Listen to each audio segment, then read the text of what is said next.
Okay, so this is the Chapter 7 audio experiments. What causes what?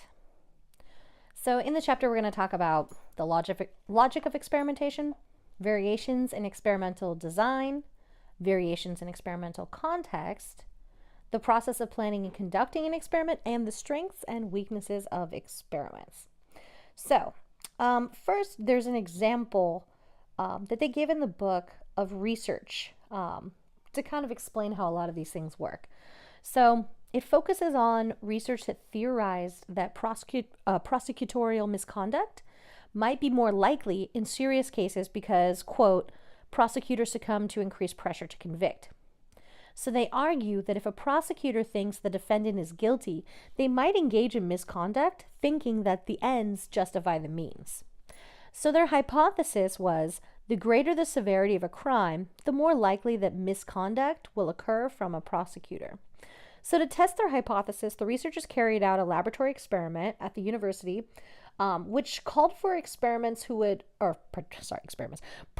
participants who would play the role of a prosecutor. So the participants were asked to read a police report and prepare their own case. These were undergrads who were paid $10 for participating, and they were randomly assigned either a murder or an assault case, which we'll explain what that means later. So they were told that they would be randomly picked to either be a defense attorney, a prosecutor, or a judge, and so they would grab a slip from a hat.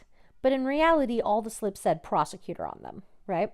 So they manipulated the independent variable. This is kind of like a precursor to what you need to do to make an experiment happen.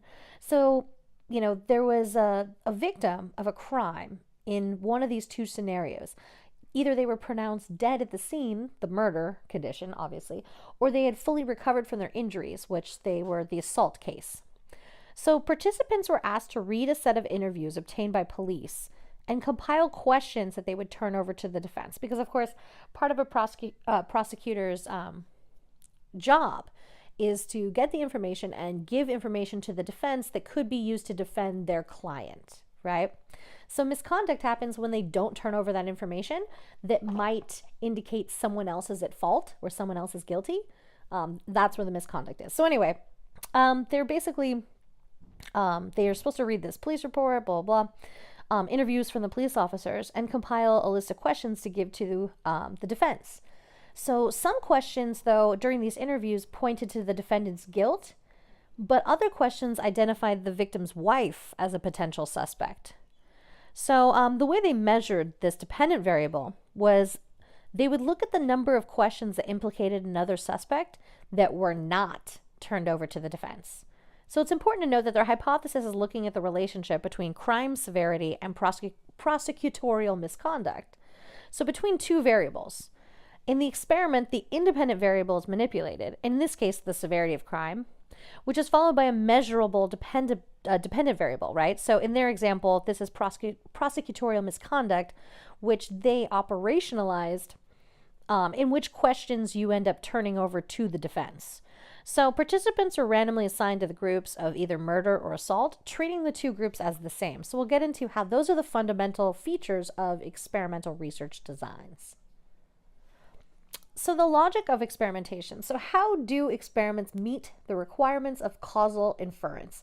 So remember, the whole point is to show that there's a relationship between the two variables, but that there's a causal relationship, meaning your manipulated independent variable is changing or is causing the results you see in the dependent variable.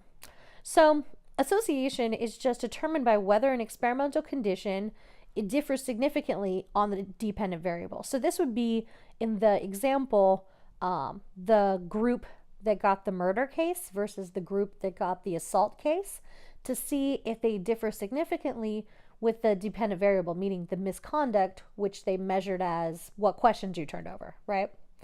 So they also look at direction of influence. This establishes the time order of experimental events. So the dependent variable is measured after there's manipulation of the independent variable. So it wouldn't make sense to measure misconduct before you've given them the cases, the murder or the assault cases, and seen what questions they turn over. And then, of course, what's also important in experiments is non-spuriousness. So experimental conditions differ only in terms of the manipulation because either Participants are randomly assigned to the experimental conditions, and participants are treated the same except for the manipulation, meaning either way, they're still reading the police reports, right? Whether it's murder or assault. The only thing that's different is the severity of the case. So non-spuriousness, just meaning there isn't some other intervening variable or some other thing that's causing the change you see in the dependent variable. So it's important to kind of explain at this point the difference between random sampling and random assignment. Both use the term random, and this can be confusing for students, but there's box 7.1 in the chapter that attempts to explain, or at least make this clear. So random sampling we talked about in the last chapter, right? It's part of the design before you sample. You assign people randomly to receive study information from a small sample that represents the overall population that the researcher is trying to study, right? So they're trying to see, if their sampling method is random, then they can apply their findings to the larger population. That's kind of the whole idea, to extrapolate it. So random assignment is a little bit different. Random assignment is when the study has already started. So you've already sampled. Now you have more than one independent variable you're testing, like the prosecutorial, man, that's a hard word for me today, prosecutorial misconduct example, right? They decided that people would be assigned murder and other people would be assigned assault. So they pick randomly who's going to be in each group so that the groups are roughly equivalent, right? So you wouldn't want to have a sample and decide all the women are going to be in one group, all the men will be in the other group, right? That wouldn't make the groups similar. So you don't want the groups to be significantly different, because then that could affect the results, right? So the groups are balanced on characteristics, and what makes it random is the fact that the participants could be picked to be in either group from the outset. So it's important to kind of explain the difference, because I know a lot of people get confused about that. All right, when it comes to variations in experimental design, there are some basic requirements, right, when it comes to those experimental research designs that I talked about in the last slide, right? Association, direction of influence, non-spuriousness. But there are differences when it comes to the design. So how may experimental designs differ? Well, they differ in terms of when the dependent variable is measured. So there's some different designs that have pre-tests. So obviously that means it happens before the experiment. There are designs that are post-test. There's other designs that, where basically the independent variable is measured after the manipulation of or the dependent variable is measured after the manipulation of the independent variable. So when the dependent variable is measured matters, right? If it's a pre-test, post-test. Also, it can differ by, maybe measured both before and after. So some experiments decide to, they contain multiple post-tests at various times, right? Because how you decide these things, again, it's really difficult to say there's one way to do this. They're very specific to the type of study, and really the course of your specific research question is going to, lead your design. So, at the point of your research method, obviously this is going to wed to your question to try and answer your question. So some studies need more than one test to express either change over time or maybe just to give more validity to their results. So, they could be measured one or more times after, and it really just depends on the kind of research you're doing. So as a result, the testing or measuring may be measured one or more times after the manipulation of the independent variable. And of course, it can differ also in terms of number of independent variables that are actually being manipulated. So in the most basic experimental research design, you're looking at if factor X affects factor Y. Or like if you're studying effects of, let's say retention of course information, right? Then studying would be the independent variable to see if that's going to affect whether you retain things, right? And the dependent variable would be, whether you retain stuff. And you could operationalize that as how well you do on a midterm. Hint, in this class you will have a midterm. So you would measure who studied against those people who didn't, and you would compare their scores on the exam. And that would be a relationship between two factors, right? Whether you studied and your retention of course information. But we know there's a lot of other relevant factors that often have an impact in any research design. So in our example right now, this kind of retention of class material, Maybe some students are better at studying than others, right? Some have better work ethics. Some people are just bad test takers, et cetera, right? So sometimes researchers will manipulate the independent variable to multiple options or even increase the number of independent variables being measured against the change in the dependent variable. So when two or more independent variables are studied in one experiment, they're referred to as factorial designs, right? And these are designs where two or more variables have been manipulated. So interestingly, factorial designs provide evidence of the impact of each factor as well as the joint effect of the factors. So you can see how much studying affects retention of course information and how much is your testing ability or, any of these other factors that would interplay with that as well. All right, when it comes to variations in experimental context, how can these experimental contexts vary? So it just depends on where you're doing the research, right? So the majority of these experimental research designs are being done in a laboratory setting, which is obviously a controlled environment. And the purpose of the controlled environment is that you're just measuring the variables that you think you're measuring, right? Contrary to this are these kind of field and survey versions. So the field is conducted in a natural setting. So this has the features of a true experiment, meaning you still have manipulation of the independent variable, random assignment, all that fun stuff. But you would be doing it in a real world setting, and we'll get to in a minute how that actually can help with your validity because experimental research designs tend to be low on external validity because if you're doing all of your research in a laboratory setting, that doesn't necessarily mean it's going to translate into the real world, right? So doing research in the field can actually kind of help deal with those problems. And then of course, you can also do, you can have this experiment embedded in a survey. So the book gives an example of how wording is tested through surveys, right, in an experimental context. So they use the GSS or General Social Survey as an example. So, typically they would ask the same question with two similar questions that are worded differently. And you can kind of experiment in other ways in a survey as well, right? Not just on wording or how people interpret wording, but, you could look at public opinion or, understandings of social policies or things like that, where you can still use an actual experimental method within the context of a survey itself. All right, so this is the kind of steps that you would have to go through for process and planning of conducting an experiment. So of course, you design the experiment, you kind of figure out what it is you're measuring, what the relationships are, you develop your hypothesis, right? And then typically people are going to pretest. Now the pretest gives you an opportunity to see if these things are working out in the kind of relational ways you think they are, right? So you can kind of get through some of the hiccups or some of the problems through the pretest, and then you can kind of re-evaluate it before you actually, pick your group and go with that. So the pretest is usually a much smaller sample group, just that gives you an idea, right? So then you're going to recruit your research participants using your sampling design we talked about in chapter 6. And then you're going to introduce the experiment, right? You're going to explain to them what it is about. You have to obviously acquire informed consent with any of this. Even if you're doing something that is a little bit deceptive, you're still going to have to get informed consent, even if you're leaving out the true purpose of the research. That way, basically that the person is informed about what the research entails, any potential risk or harm that might come to them as a result of doing the research, right?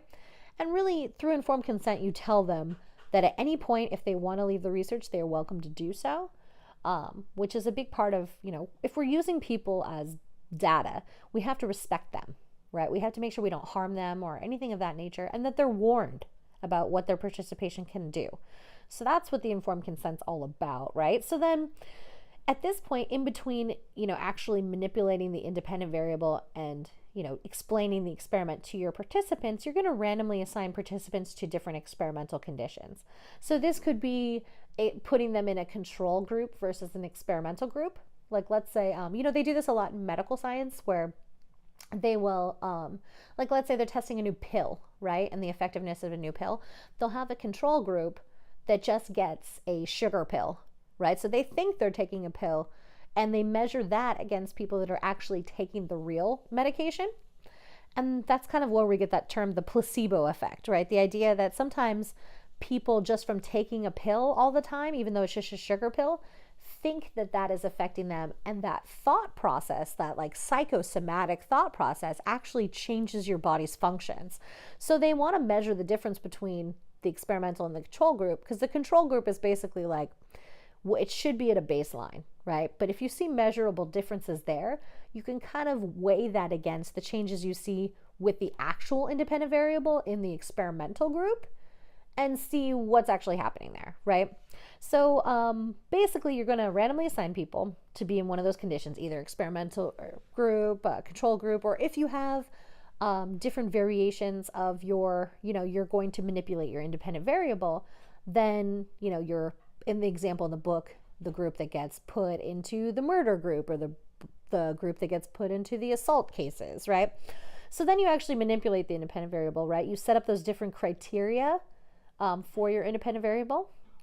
And then, of course, you want to measure the dependent variable at that point. So now that you've changed the independent, you want to see, does that make any difference to your dependent variable, right? Is it causing the kind of difference that you expect it to? Is there a certain relationship between it? Like we'll talk about later how these things can be measured, the types of relationships. So let's say if you have a correlation, there's different directional correlations, right? Meaning, like, let's say what we know that there's a correlation between level of education and income, right? And this is a positive correlation, meaning the higher your level of education, the higher your pay tends to be, right? Salary wise. But there are inverse ones as well, right? That when you increase one factor, something else actually goes down. That would be a negative. So we'll talk about those directional things later. So anywho, you measure your dependent variable. You're going to perform that manipulation check just to make sure that you're actually seeing what you think you're seeing, right? And then you're going to debrief. And especially in a research design, in experimental research design where you're manipulating people or they think something's happening that it really isn't. Like, for example, the example in your book, the prosecutorial misconduct one, when they debriefed, they had to explain to people some of the little things that they changed. Like, for example, people thought they were going to be randomly assigned to either a prosecutor, a judge, or a defense attorney. But in reality, it was to measure whether or not they would do that, right? Whether it was really just prosecutor was the only option. So they wanted to see whether or not people would, do misconduct. So it wouldn't make sense to have them in 3 roles, right? They were told that. So there is some level of manipulation sometimes that takes place in these things. And it's essential for ethically, obviously, and for your research participants that you debrief, right? And the reason is because people might be kind of pissed about being lied to or being manipulated. But oftentimes, if you tell someone, hey, I'm going to study this and then do it, they might actually change their behaviors to fit what you're looking for. And that's not going to give you good information, right? So sometimes you have to manipulate just so that you can actually measure what you want to measure without that kind of unintended influence of the participant trying to make the researcher happy by acting differently than they normally would, right? So we'll kind of get into those examples in a minute. Okay, so the example they give, or the parallel or metaphor, or whatever you want to call it, that they give in the book is that experiments, creating an experiment and, enacting an experiment is kind of like a play, right? So they say experiments are like producing a play. So when you produce a play, you have to make a script, right? You have to pick a cast of characters that will act out this script, right? You have to have a dress rehearsal, and then you have your actual performance, right? So in this scenario, the design is like the script of a play, right? So in the design, or in the, design phase, you're going to have specific hypotheses that you derive from the theories that are related to your topic or to the relationship between the variables you're looking at, right? So just like a script tells the actor what specific words they do, how they act, where they stand, all those kind of cues, in the same way, in an experiment, you're operationalizing your variables in the hypothesis, right? You're going from taking a character from the kind of play point of view and developing specific words and specific phrases and actions that they will take place, right? That's kind of the same operationalizing that goes on in research. And then they talk about how pretesting is like a dress rehearsal. So the pretest really just applies the procedure of the experiment, but only to a few participants. So this sees how well the script is working, right, in this kind of script metaphor. So the research in the book, really, they figured out that participants were not motivated to win their fake court cases when they did their pretest. Because basically, if you're going to commit misconduct, it must be because you want to win your case, right? So if people weren't motivated to win, that's a big flaw in their design of their research. So they decided the way to make people want to win was to incentivize winning. So they incentivized winning by saying you would get $10 for participating in the study, but if you won the case, you'd get $15, right? It's this kind of thing of like you can incentivize it by offering more money. So a pretest became this important step in figuring out all those potential issues or hiccups that can be avoided in the actual study. Because if they had gone through with it and done the study and no one was motivated to win, you wouldn't even see any prosecutorial misconduct, right? So that would kind of diminish the whole point of doing the research. So the pretest is important. So just think about like if you ever had to be in a play or a school thing or something like that, you have to rehearse, right? You have to actually try ahead of time to just make sure that it all fits together, right? In the same way, when you do research, you want to have this kind of time to try first and then have the time to reflect and figure out what went wrong so you can adapt before the actual research takes place. Okay, so going through the kind of steps, in the introductory phases, you're going to recruit your participants, right? So almost always this is a non-random sample because you want it to be something that can then be reflected back to the overall population, right? Be extrapolated. And if it's not a random sample, you're not going to be able to do that, right? And usually when it comes to certain kinds of experimental research, sometimes an incentive is offered for participation. So like the one I talked about in the chapter, they gave people $10 for participating, which can kind of help you get recruits when it's difficult to do. Of course, you got to go through that informed consent, like I said before. You have the people, you need to make them aware of any potential harm that can come from the research and explain to them the scope of the research, right? Make sure they know that their participation is voluntary and can be withdrawn at any point. Then you introduce the experiment to the participants, right? So participants are given an explanation of the study, and typically there's a cover story given that conceals the deception. So in a lot of these cases, what is being measured is not what the participants initially think is being measured in order to not influence the outcome. So in the prosecutorial misconduct example, they're told there's a chance of being those three different things, right? Like I spoke about before, that you pull one slip out of a hat. But in reality, all the slips said prosecutor. And pulling them out of a hat was really just a ruse that was part of this cover story, right? And then you're going to randomly assign participants to different experimental conditions. And like I said before, in a balanced way that makes sure that you're not kind of putting people in different groups that could affect the outcome significantly. So then you actually measure the variables, right? So you want to have this manipulation of your independent variable that occurs first. And typically, you're going to do some, validity checking with a manipulation check. So this is to see if the manipulation of the independent variable was experienced or interpreted by the participants in the intended way you wanted. So they do this by just asking them, right? You can do this by like a written piece of paper or actually like interviewing them. And just really to help explain what they felt or thought during the research or immediately following the research, because that's going to help you understand if their responses are a reflection of what you're actually measuring, or maybe they interpreted it differently. Maybe their actions were a reflection of something else, and that can also give you some interesting information. So then you measure your dependent variable, right? You see what changes happen. And there's different kinds of measures. So the chapter goes into this, but I'll just briefly touch on it. So verbal measures are pretty easy to make, right? And but the problem with this is that it only measures what people think and say when you look at the verbal measures, versus behavioral measures are much less obtrusive because you're just kind of like watching how people behave.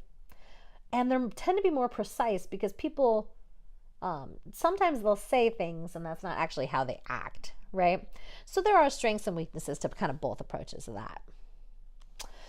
And then you get to the debriefing, right? And like I said before, the debriefing is ethically, it's completely necessary, right? If you use deception, you have to tell people what you were actually studying, and that's the only way that it's acceptable to use deception, right? And so this also, though, gives an opportunity for researchers to get participants' reactions and interpretations, so you can ask the person what they thought and felt, about like what certain things happened in the research, and their interpretations are going to tell you if what you're seeing is accurate about their perceptions and understandings, right?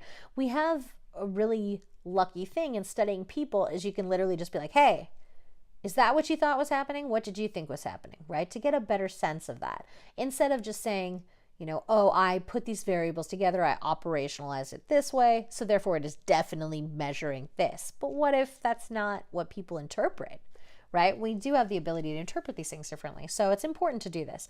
And of course, it must be carried out with care, like they talk about in the chapter, because people could be mad, right? If you manipulate someone or trick them, or they feel like they've, been tricked, they can be kind of pissed. So you want to make sure that you really make people feel comfortable, explain how participants were deceived and why it was necessary. Encourage them to ask questions about it or express any sort of negative feelings that they feel, because you just don't want someone to leave the research feeling angrier or more upset as a result of being a participant, right? All right, so then when it comes to the strengths of participants, or participants of experiments, what is the principal strength of experiments? Well, first, they're going to provide sound evidence of causal relationships. This is an important goal, right? So the goal is to prove more than the concepts have a relationship or a correlation, right? But that it's a causal relationship, that one is actually causing change in the other. Another strength, though, in this kind of research is that it's high in internal validity. So, this is really just evidence that only the manipulated variables account for the measurable outcome in the dependent variable, right? So this really means that there isn't some extraneous variable that's really at play that's warping or really causing the difference you're seeing, right? And why it's so high in internal validity is because you're literally controlling for other factors, especially in a lab setting. You're literally controlling for these other factors, so those other factors are not affecting it, right? But there are still threats to internal validity that happen, if you have types of extraneous variables that might account for some other experimental outcome. But really, they talk about these three issues of selection. So this just means the differences among the participants if they're not randomly assigned. So again, if you just kind of like put all the left-handed people in one group, or if you've picked some characteristic to divide people by, that could be a problem because you might not have balanced groupings, right? When we go back to that example I was talking about before about random assignment, you want to make sure that the groups are balanced so that you would find the same information in either group. If they're not, then that could be a threat to internal validity. Maturation, so the fact that sometimes there's personal changes that happen in participants, right? So if you're doing a study over a long period of time, then like let's say you're studying a longitudinal study, then you might experience some differences that have just come from the aging or the life course, where our opinions or understandings change as we age and grow, right? So there might be some sort of psychological or even physiological change that takes place within the participants over time, and that could affect this. And also a history, right? So just meaning that events other than the experiment may influence the results of the study. So, this could be, if other events that are taking place, or, I don't know, like let's say you're on the way to this thing and you get in a car accident or something that affects your emotional state so that you act differently than you would otherwise. So the whole idea is that you want to make sure you're measuring how someone would actually act if not being observed, right? To get the kind of best information possible. And there are some weaknesses of experiments, right? There's strengths and weaknesses of whatever research design you choose, but there are ways to counteract weaknesses as well. So the principal weaknesses of experiments, the first is that it tends to be low in external validity, or what we call generalizability. So this is very important Because if you find something in your research, like a relationship between two or more variables, you want to make sure that it's something that's not specific to the lab, right? It would also happen in a similar way out in the real world where there's like a lot of other factors at play. So often to counterplay this, researchers will do field research, right, to see what differences there are in the field than in the lab. Or sometimes researchers will increase generalizability through replication, which just means repeating the study with different respondents. And the logic is that if you keep getting the same findings more and more, this is going to increase that external validity, right? And another way to deal with external validity is to change up your sample, or maybe even just increase your sample size, right? Or also researchers can look at the same issues, but with a different research design. Like let's say you do an experimental design, but then you look at it through a survey, or you then interview people, or just something else that kind of measures it from a different angle, so you make sure that what you're seeing is what would actually be found, right, by other researchers. And this is subject to reactive measurement effects. So this means that people in experiments, they know they're being measured, right? So people tend to act differently if they know they're being watched. And this can affect experimental research studies, because if people want to be helpful, right? Participants often want to be helpful and project a favorable image. So, like kids, some people want to please the researcher, so they might act differently. Or going back to the favorable image, they might change their behavior from how they would act outside of the lab setting, to look better to a researcher. And this can, again, affect the external validity, right? Like the kind of Hawthorne effect, that idea that this guy basically went into a factory to do a study on worker productivity, and everything he did caused the productivity to go up. He turned up the lights, the productivity went up. He turned down the lights, the productivity went up. Literally everything he did. He gave them breaks, he took away their breaks, no matter what, the productivity went up. And that's when they realized, oh, there's an effect of being studied. So if your boss calls someone in and says, hey, this guy's going to study how productive you are, you're probably going to be more productive, right? So yeah, there is that reactivity problem. But this can be controlled in a limited extent. So they talk about how when you're doing the debriefing session, you can kind of see what participants' perceptions are. And also this can be controlled by keeping an experimenter blind to the participant's experimental condition, so that they're not able to unintentionally bias or affect the participant. So like in medicine, they use this thing that's called a double-blind research study for this purpose. So this means that the researcher knows what's happening, but the person actually administering the experiment doesn't know what's being studied. And so neither the experimenter or the participants of the experiment know what's being done in that same way, or what's being tested, so that they can restrict all the kind of potential for bias in that way, right? And the real last weakness of experiments that tends to be the most constricting is that they're restricted in what can be studied. So not every type of topic is going to work well in an experimental research design. So some find it as limiting, right, as a research approach. So that's one of those ones that's very difficult to counteract, versus some of the other ones that can really be minimized as far as external validity or reactive measurements. But there are certain things that just don't lend themselves to being studied in a lab setting or in a controlled setting in these kind of experimental research methods ways.